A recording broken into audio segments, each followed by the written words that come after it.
The stage is set, the stakes are high. Welcome to another epic episode of Nedbank Pitch Polish with me, Boya Arnold. Let's get started.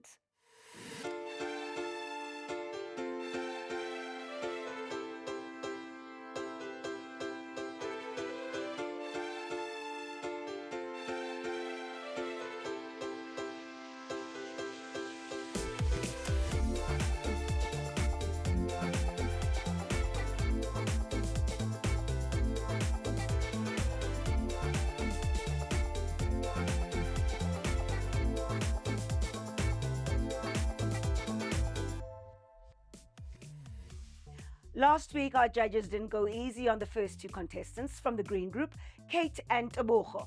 But that's what this competition is all about. Stepping up to the challenge, refining your business pitch, and showing that you've got what it takes to make it in the real world. And of course, they are competing for a prize worth 1 million bucks. That's 650,000 Rand in cash, plus a 350,000 Rand bursary for a Race Corp incubation program. So it's only fair for the judges to make them jump through a couple of hoops. Tonight, we're wrapping up the green group's pitches. We'll see two more hopeful entrepreneurs give it their all. And by the end of the night, we'll know which contestants will be moving on to round two and who will be heading home. It's going to be an emotional one, folks. Before we jump in, a huge thank you to our title sponsor, Nedbank, for supporting South African entrepreneurs, and also a shout out to our program organizer, Race Corp, and venue sponsor, the Business Exchange. We couldn't do this without you. By now, I'm sure you know the drill, but we're going to be giving away another 5,000 Rand Avo Super Shop voucher to one of you, our lucky viewers at home. You need to answer a question about tonight's episode, so keep your eyes on the screen until the credits roll. Okay, first up tonight is Tshepo Madigage, founder of Gentaflow, another contestant from Gauteng.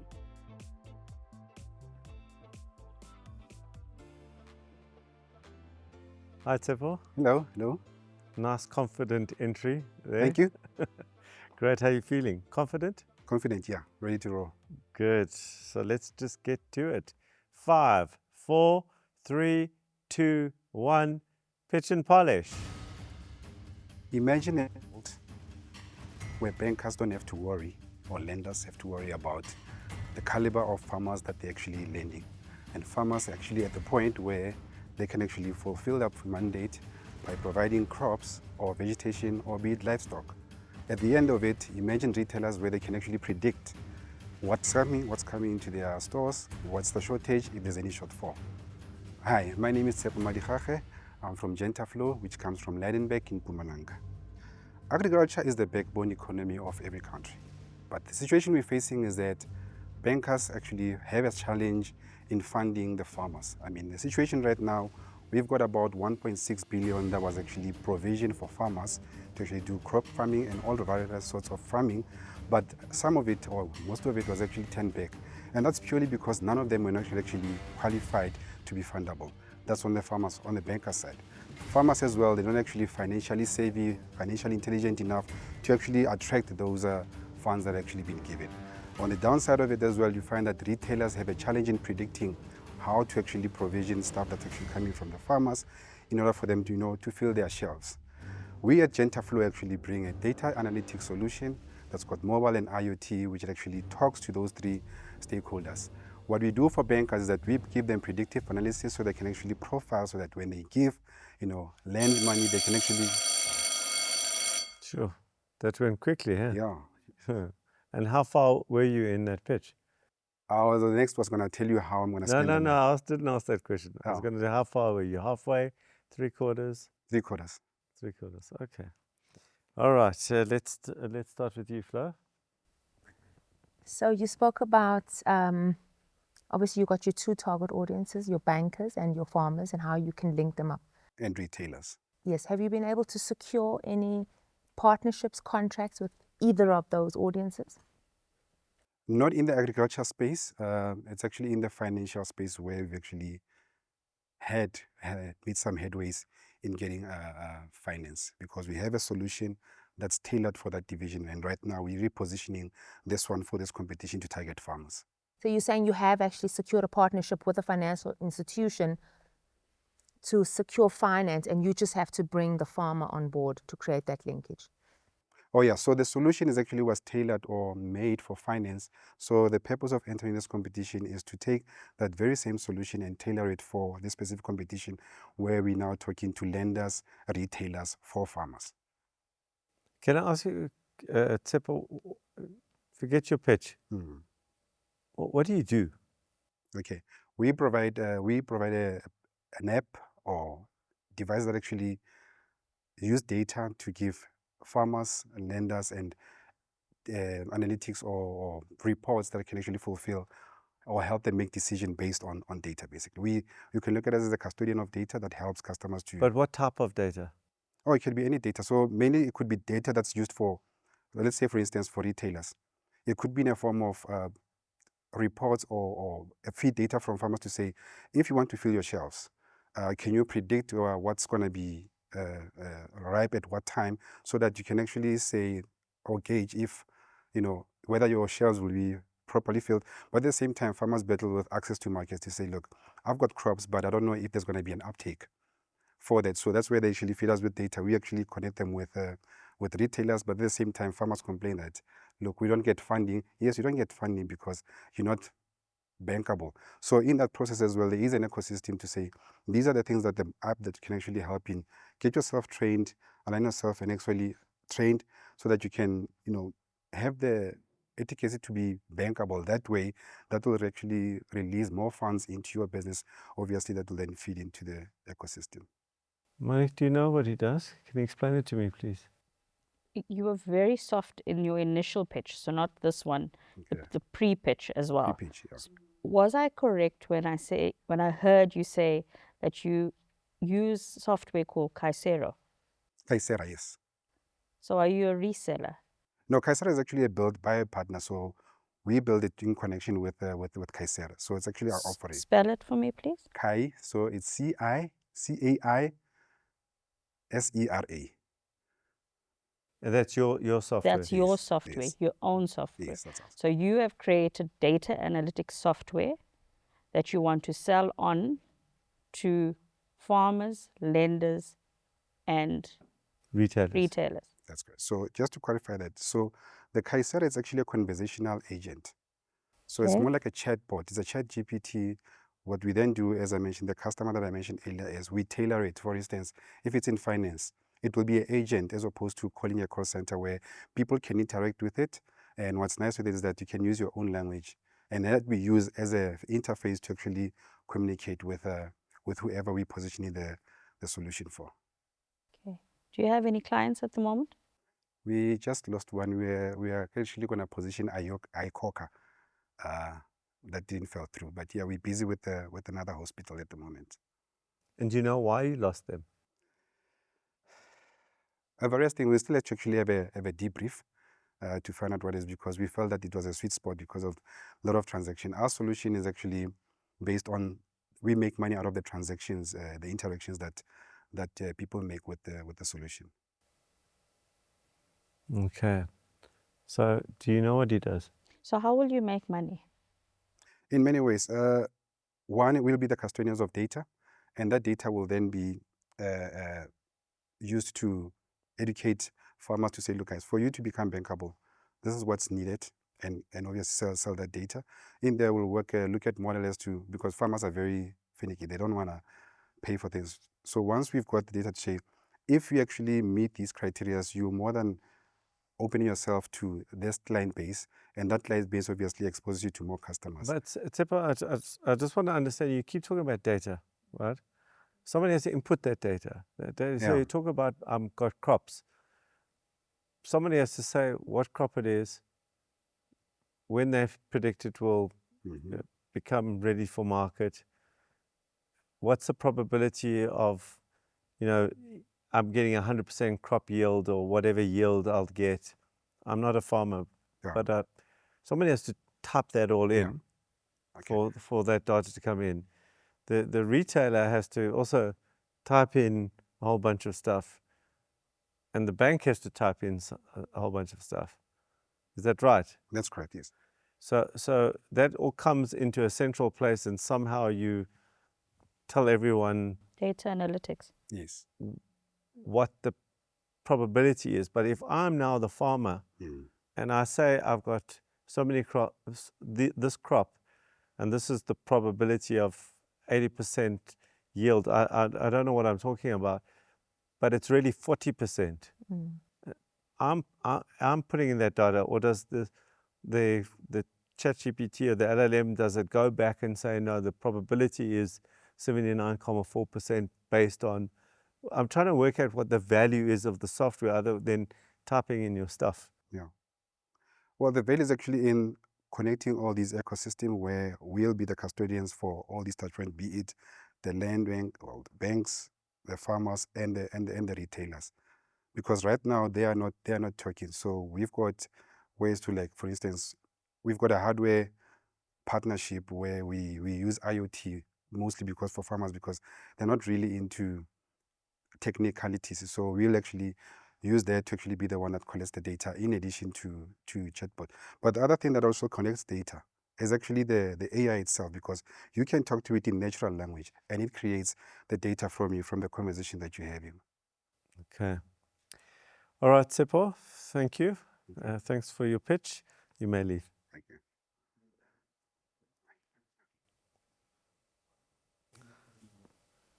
You don't look just so happy. It's an amalgamation of data. That's all it is, and it exists. The banks do. I mean, we speak to the associations, so you're getting their databases. That's how you're doing analytics. I don't understand. Do you understand? Like data analytics. And I think he's trying to be all things to all people. She doesn't have a base from which to access the information from the farmers. I'm trying to understand the retailer's link. I'm trying to understand the bank. If he's trying to assist farmers to access funding by using their data, I can't see the link. Then he couldn't answer the question, does he have banking clients? Does he have farming clients? And where does the retailers come in?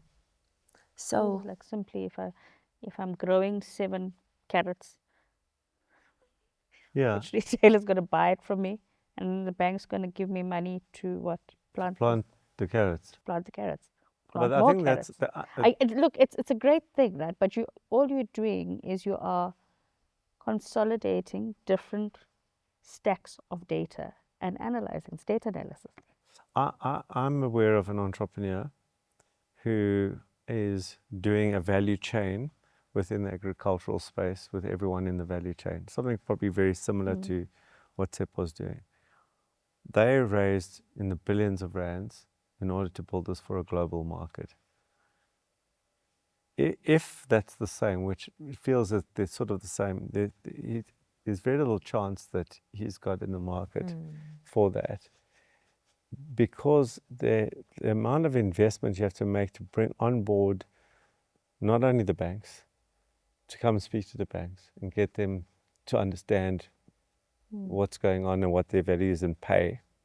Number 2, the farmers, which you said, a battle to pay or don't want to pay. And number 3, the retailers, who probably got their value chains anyway and building their own value chains. It's a very hard thing to set up. It'll take years. but I think his lack of understanding of the industry and the value that data analytics can bring to it, I think is going to be his biggest downfall. And he couldn't clarify to us. The more we asked him, he couldn't answer the questions. So we left more confused. And if you look at his profile and what he pitched, I'm trying to find the link between the two. When he started talking about the agricultural sector, that was. And he said he prepared that for this pitch. For this pitch, yeah. So, Yeah.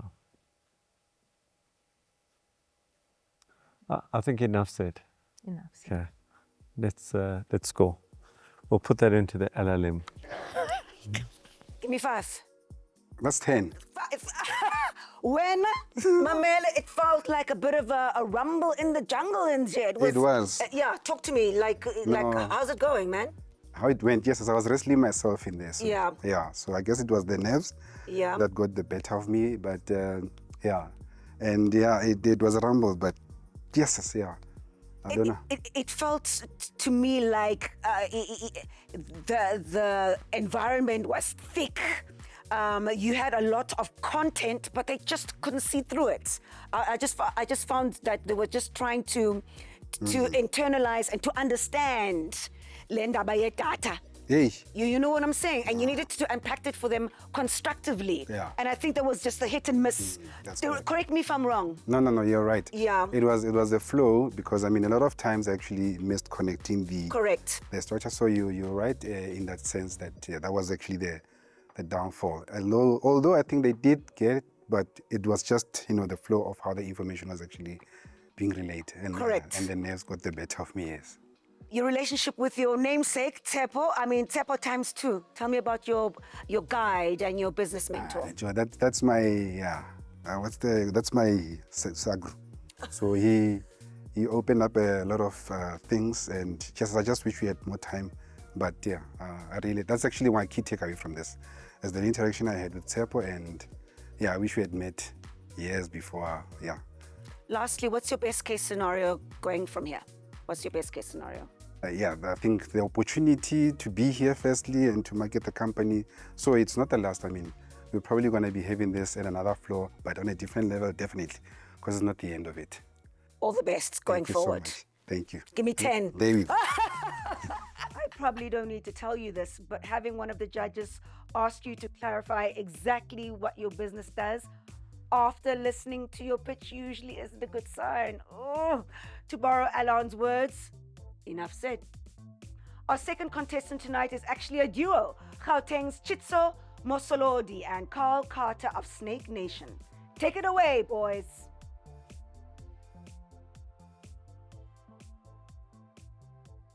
Karl, Tshitso, welcome. Thank you. Good to meet you, Right. judges. Snake Nation, the name? Comes from a neighborhood in Atlanta that was burned in the 1850s. Mm. That same neighborhood today is the arts district. So it's our way of creating a company that's there, founded by creative rebels for creative rebels. And what do each of you do in the business? I'm a CEO and founder of Snake Nation, so my focus are partnerships, biz dev, overall vision. Tshepo Madigage, African director. I'm responsible for the expansion across the continent. Again, I'm really focusing, and you'll hear on our page, on universities. So we basically partnered with the biggest student union in the continent, giving us access to 2,800 universities. So I'm basically building that model across the continent. Okay, I'm excited to hear what you do. Are you ready? We are. 5, 4, 3, 2, 1, pitch and polish. Greetings, judges. My name is Tshepo Madigage. I'm the African director and co-founder of Snake Nation. And I'm Karl Carter. I'm CEO and founder of Snake Nation. Thank you for your time. Snake Nation helps creative build, distribute, and monetize their content in the creative economy. The global creative economy has been sized at $2.2 trillion, but African creatives, due to payment friction, often have trouble accessing that. And Africa has a lower share of GDP coming from the creative economy. We see this as both an opportunity and a challenge. Snake Nation's model involves the creative societies, and that we also have built studios, and then now we are launching our creative platform, which is using Web3 technology, building new ways of artists to basically monetize. Yeah. We partner with brands, governments, banks, NGOs, telcos, media companies to help drive opportunities down into our community. And the app is able to house those opportunities. Creators respond to challenges. If their work is selected, then we're able to deliver those licensing revenues from our partners to the creators directly to their wallet, allowing creators, regardless of location or banking status, to participate in the creative economy. Every action on the blockchain is a transaction in their wallet. The funds will be used to expand our model. 30% will be used on creating more studios, 30% will be used on pushing the app, and then the 40% on marketing and sales.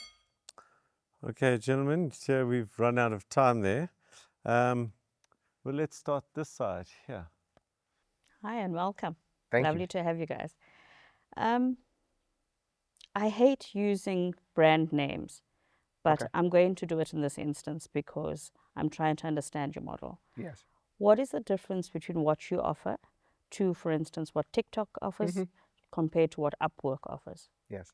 And I know that there are many studios in Johannesburg, certainly, that are open to young creators where they, they subsidize it, etc. So just explain to me how your model is different.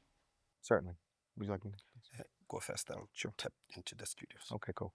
So first, we realize that creators use a variety of platforms. So we're under no illusion that creators will only use our platform. But by uploading content to Snake Nation first, we're able to then assign that piece of content a place on the blockchain. So I think that's the first unique identifier. From there, we're able to track the performance of that piece of content. We assign it a token named Venom, which is a utility token, which allows us to do cross-border payments as well as track the progress and performance of a piece of content for the life of the content. We call this the long tail. And so if a piece of content is uploaded to Snake Nation and then shared out to TikTok, Instagram, wherever it may be, which is the nature of social media, then we know that we're able to actually deliver value to those creators over the long haul. So we expect to be a tool in the suite of tools that they use. But when you talk about sort of the political and cultural landscape now, oftentimes we're seeing that social media is doing more harm than good. Reports are coming out on social media is failing women, children, obviously leading to suicide and so forth. So we think there's a real opportunity to use this technology driven by cultural good. So we, as a brand builder and as cultural creators ourselves, we understand that being cultural creators that are making technology versus technology being handed down to the culture to adopt does create a difference and does create greater loyalty. I think on the studio part, we've basically replicated these studios inside university campuses, allowing somebody who's basically doing mechanical engineering or electrical, who's an artist at heart, to basically utilize those studios on campus and participating on our contests. There was actually a good one, CPUT, same model, where we first were able to try out this model. There was a GBV challenge as well as a substance abuse challenge. And so young people were able to go onto the platform. CPUT put up 25,000 Rand that was living on the platform. People created content.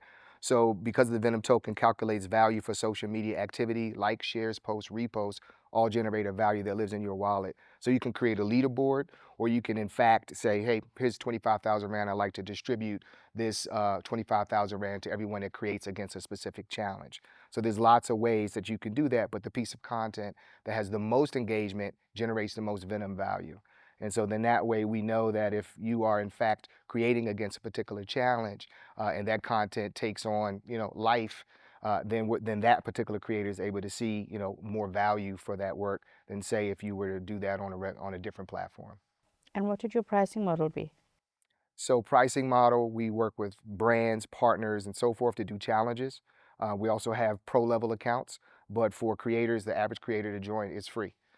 We then license the content from those creators out to media companies, telcos, OTT platforms, and that's really where we would make the bulk of our revenue, is through licensing models, sponsorships, and then platform fees are small because payment systems are supposed to be light on fees. So in order to be competitive, you're somewhere around 1.52% in order to remain competitive in the blockchain space. And then the creators would get ongoing royalties? Yes. Okay, thank you. Yep. Over to you, Karl. So you spoke about signing a deal with the largest student union. So for now, your target audience are universities throughout South Africa. Do you rely on their marketing strategy for you to market your product, or are you actually on site at universities doing your own marketing? Because if I'm a student, how do I know that you've got a studio on the campus? So I think we were actually the first ones to build and push entrepreneurship societies in the country, in South Africa. And now that is currently sitting with the Department of Higher Education. So now replicating the model for creatives, we have these societies using the bottom-up approach, getting students to be the key drivers of our initiatives on campus. So you basically have students promoting whatever we're doing, and our events are mostly attended on universities simply because of the approach that we're using. and then SU, and then we've covered all the universities in SA, partnered with the government of Lesotho, and under the partnership that we have with UNESCO, and then we're replicating the model in Kenya and Rwanda. And then with SU, we basically, again, onboarding students and the universities step by step across the continent through, again, different partnerships that we have with your UNDP, which is also one of our partners, again, on the same model. Yeah. All right, I've got a few questions of my own here. You said 30% of the prize money would go to building a studio. That's around 200 odd K to build a studio. What does that studio look like, and what's in it that I need?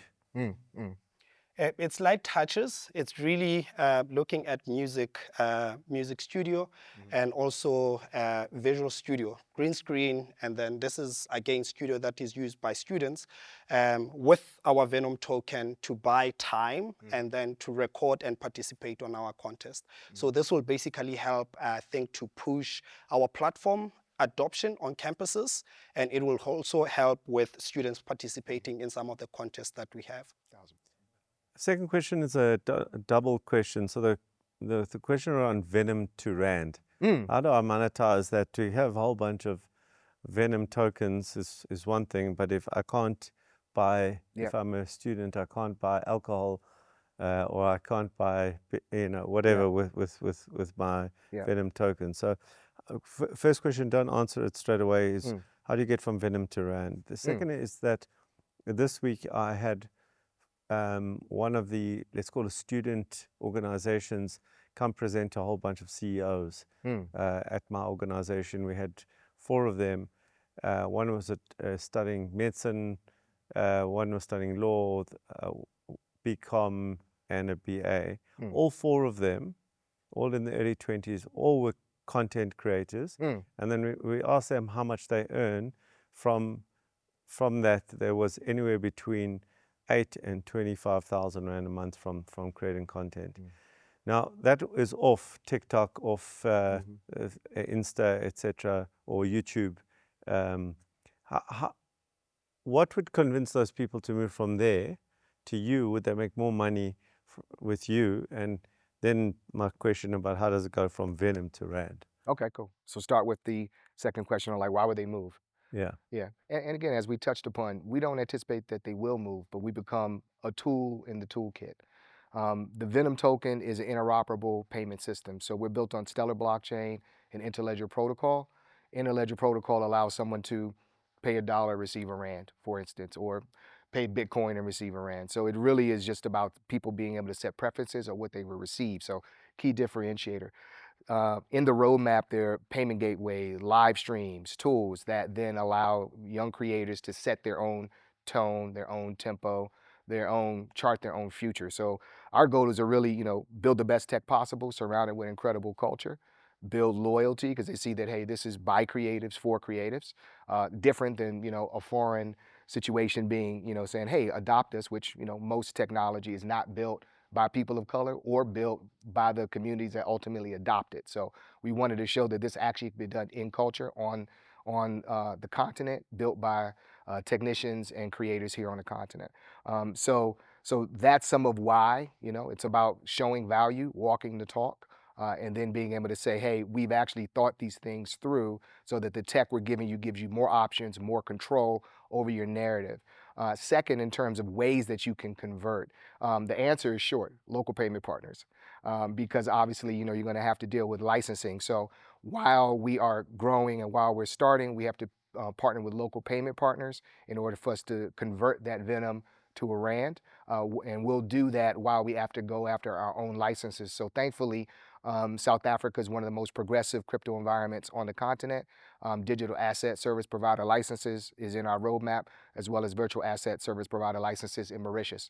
And so that's where we see doing our token launch, and ultimately allowing us to then do interoperable payments so that the content, the culture created here on the continent can then be serviced by the broader diaspora.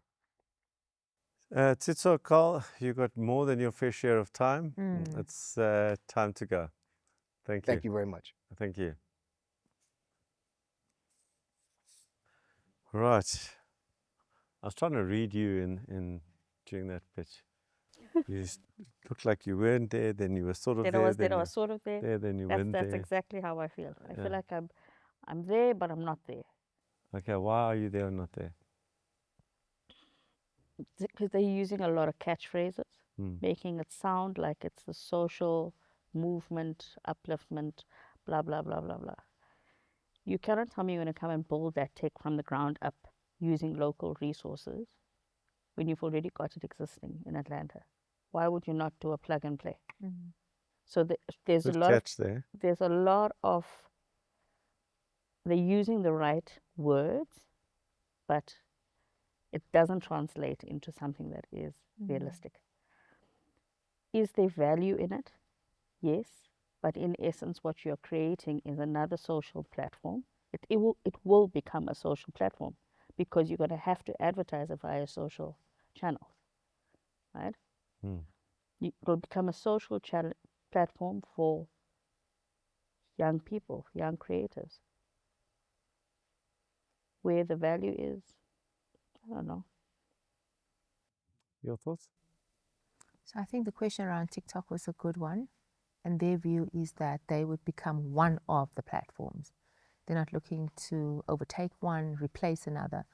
So they're saying that young people will have a basket of social media platforms to choose from, and you can use both. I'm not sure why you'd want to post on. But I didn't hear it as a social media platform. I heard it as I load up my content, it gets tagged on the blockchain, and if somebody wants to use that, they pay a royalty.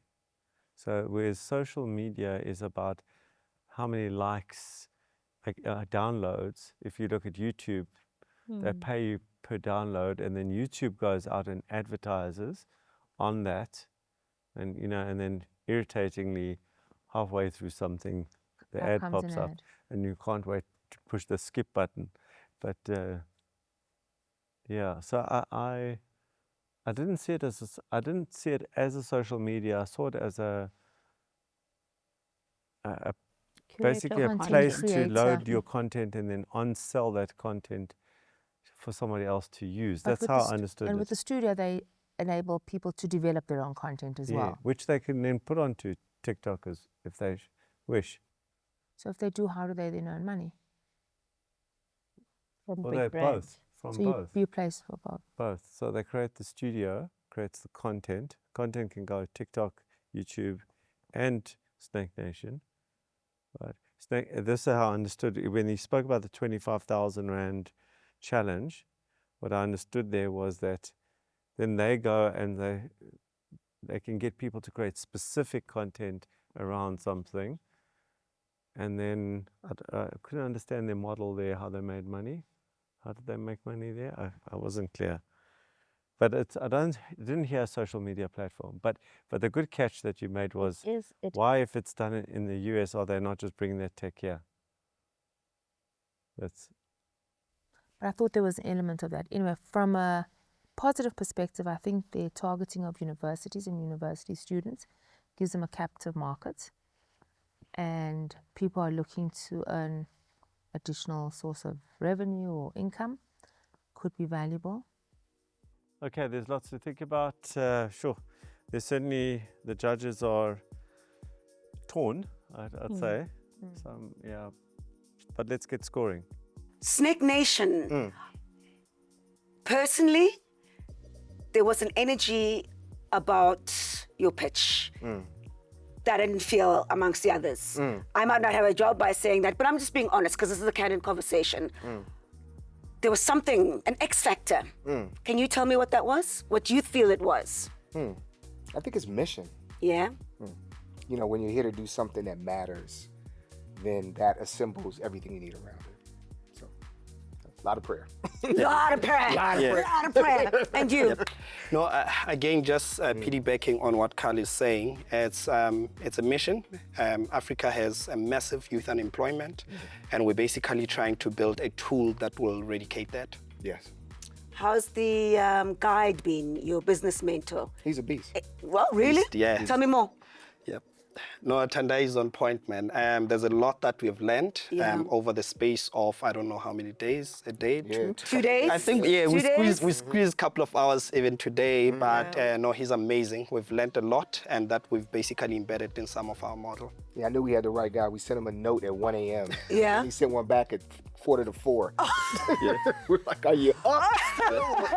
We're going to bed and what are you doing? Perfect match. What's happening? Match made in heaven. Yeah, but we just wanted to check in with him. We spent a lot of time on just making sure that we could condense. We pitch, we're always on the road, we're always in rooms. So for us, pitching is normal. It's Yeah. life, it's how we feed the company, but this is absolutely different. I wish you all the very best. Thank you so much. Good luck. Thank you. The judges couldn't seem to agree on what exactly Snake Nation is, and I'm not sure how that's going to play out in the deliberation. But at least we don't have long to wait to find out who's staying and who's going. Let's check in with our judges. Hi, judges. Hi, Me Phoebe. again. So that was the green group, our second round. I definitely can say it was a mixed melting pot of entrepreneurs. First up was Kate. Judge Alon, the perfect pitch time. Can you respond to that? That's exactly what you said. Yeah, she got it in perfectly. That means that she was well rehearsed, but it didn't come across that way. Okay. But we don't like well rehearsed, but we do like well rehearsed. Did she tick all the boxes? She ticked boxes. Okay. Moving along, Judge Flo, I know you like the question about competitive advantage as a entrepreneur, especially in this kind of competition. When we talk about Tebucho of asset share, tell us about the meaning of that question in that specific context. Thank you, Slubi. Yeah, for Tebogo, it is a new concept because he's focusing on the construction industry. And we wanted to see how he will play against others who have established businesses to hire out equipment, etc. And what would be the value add for a construction company, an entrepreneur to source equipment from him. While he did answer the question quite well, there were just some further questions that we had. So we would just need to think a little bit about that. Judge Monique, Gentaflo, Tshepo, how will you make that money?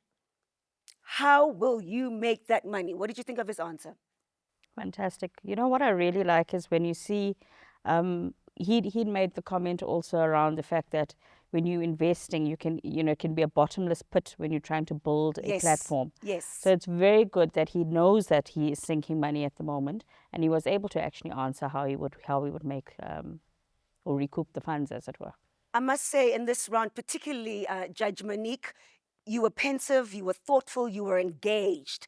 I don't know if the judges felt about that throughout the green group, but that's definitely the sense that I got. And then finally, for our last entrepreneurs, that is Snake Nation. What exactly is it that you do? That's one of your most powerful questions, Alon. Well, it wasn't clear to me. Yeah. But what was clear to me was that what they are trying to do is important. It's an important thing not only for South Africa, but for the continent. So there's a problem that they are trying to solve. And for any entrepreneur, that's a very important starting point to building a successful long-term business. Any insights? Anything you can tell me about who's staying or who's going or who's your favorites? Alon? I'll definitely tell you, but only in the elimination round. He said himself, we all have to wait to see who stays and who goes in the green group. Well, welcome to the elimination. And this is, for all the judges, the worst time for us because we have to see two of you go today. And sometimes that's fair, and sometimes it's not fair in the sense of, it's a very good group or it's a not so good group. It was all random how you were put into these groups. So who you're competing against today was what you pulled out of the bowl. All right, I'm going to start off, let's see who I'm going to start off. We'll see that, okay, it's you, Tshepo, you there. You're right up front. You walked in very, very confident. You didn't walk out so confident. Let's start off with the positive. The idea, I think, is a very important idea. I think it solves a problem, and understand what the bigger problem is. But I think you've underestimated how people are tackling this problem in different ways already. That didn't come across in the pitch, that there is already a market trying to solve this problem, and this is where we differentiate ourselves from everyone else. There's wonderful value in data, but once again, the counter to that was that you didn't talk about how you're gathering that data, how that data was important to people. So you've spoke very generally, but we do recognize, obviously, in today's age, data is the new oil. On the negative side, all three of us, I thought it was an age thing that I couldn't hear you, but I got two young ladies on either side of me, and they couldn't hear you either. So it wasn't just me, we couldn't hear you. And then even in the Q&A, you got even softer. We couldn't even hear you then. So when you're communicating, it's important to project and to, you walked in with confidence, but you didn't speak with confidence. And so when somebody in a pitch is not speaking with confidence, you're thinking, well, why aren't they confident? So how you presented physically and verbally were completely different. And then I think the biggest thing for me on the negative was that you saw me battling to understand your model. And I've been exposed to literally thousands and thousands of business models over time, maybe tens or hundreds of industries over my years. So I'm sort of sussed in terms of how these models work, and I couldn't connect what you were saying to where the money was being made. I couldn't connect it. You weren't articulating it. And for that reason, Tshepo, I'm going to ask you to leave today. You may leave. Thank you. Let's go to Tshitso and Karl. Wow, you were divisive. We were in debate for a long time, but you also spoke for a long time. Okay. So the market that you're after, I think, is a growing market, and there is a definite need for what you do. I think that's quite evident. And the way you're approaching it, I think, is novel enough for it to get traction. But it's a huge undertaking, and I think you understand how big an undertaking that is. I mean, we've gone through your financials. We understand the commitment made thus far to, putting your money where your mouth is. So we understand that. And we understand, as I said to Hlubi, that this is a noble cause. It's an important thing that you are doing. But on the negative side, we were also very, very, very confused as to what you did. Because I think the confusion was, are you another social media platform? No, you're not. You're something else. What is that? I think you need to be more concise in terms of creating the metaphor for what you do. Give us a metaphor so we understand. We didn't understand what you did. You certainly you didn't communicate the demand for what you have. So yeah, there are a whole bunch of young people who want to create content, but you didn't say that's on the creation side or the supply side. But on the demand side, you weren't saying, and you're talking about an industry, but you're not telling us how the industry wants this product. You're not telling us there's a demand for this specific product. You're just saying that it's underrepresented. Well, maybe there's a reason why it is, because no one wants it. So you didn't close that loop for us. You were too highly rehearsed. You were too smooth. So it comes across as highly inauthentic. And lots of catchphrasing in there. And we're not dumb. I'm going to just say we're not dumb. We understand what catchphrases are used for. And we're a little bit more seasoned than to fall for catchphrases that are good for little bites on your videos, to saying all the right things. And we did watch your promotion video, and it's filled with those catchphrases. And if you get through, do not use that anymore. So the decision is whether you do get through or don't. With a very, very, very slight margin, you got through. You're staying. But I cannot express how low that margin is. It's not even 1%, it's 0.00001. You were very divisive. Okay. So well done. So you'll be going through to the next round. All right, so that leaves the two other contestants. Let's start with you, Kate. I love the fact that you had innovated, your innovation. I know you didn't get a chance to share it with us, but we believe you that there was there's an intention around innovation, and you've built that innovation, but it didn't come across strongly enough in the pitch. We all agree there's a massive opportunity in the rural market as it's developing for your product.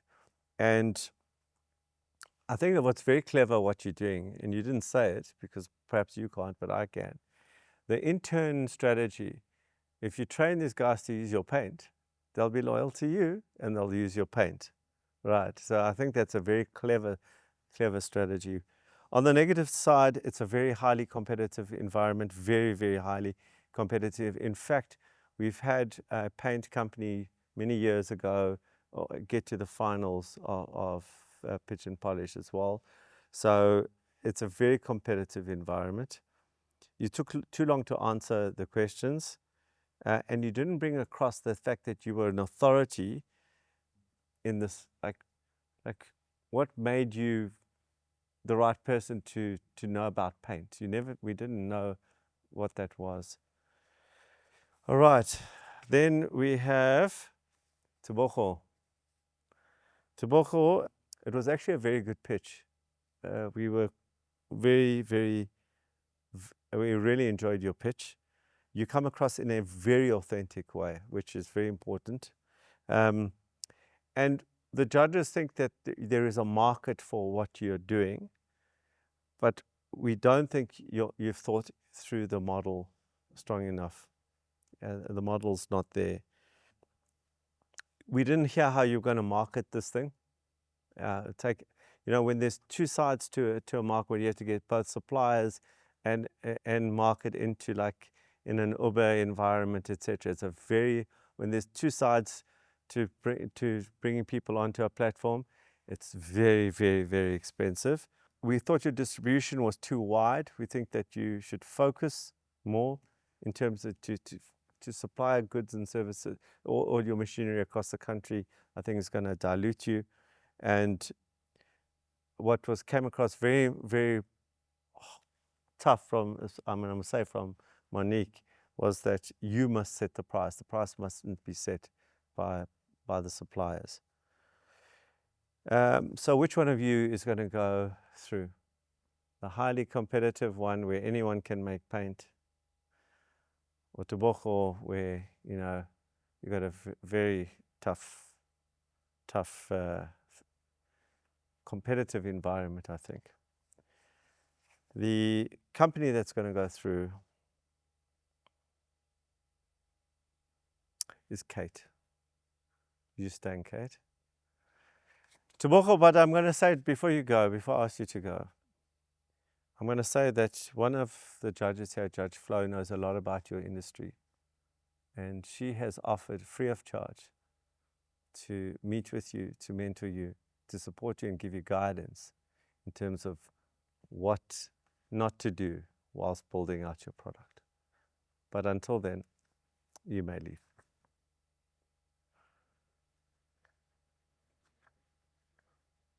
So contestants, you've heard all the feedback. Please take the feedback into the next round. It's very important for us, if you're going to make it into the next round, that you take this feedback and come back with, this is pitch and polish. So polish your pitches. We don't want to hear the same pitches again. We don't want to hear the catchphrases again. We want to hear other things from you too. But well done to the two of you, and we'll see you in the next round. You may leave.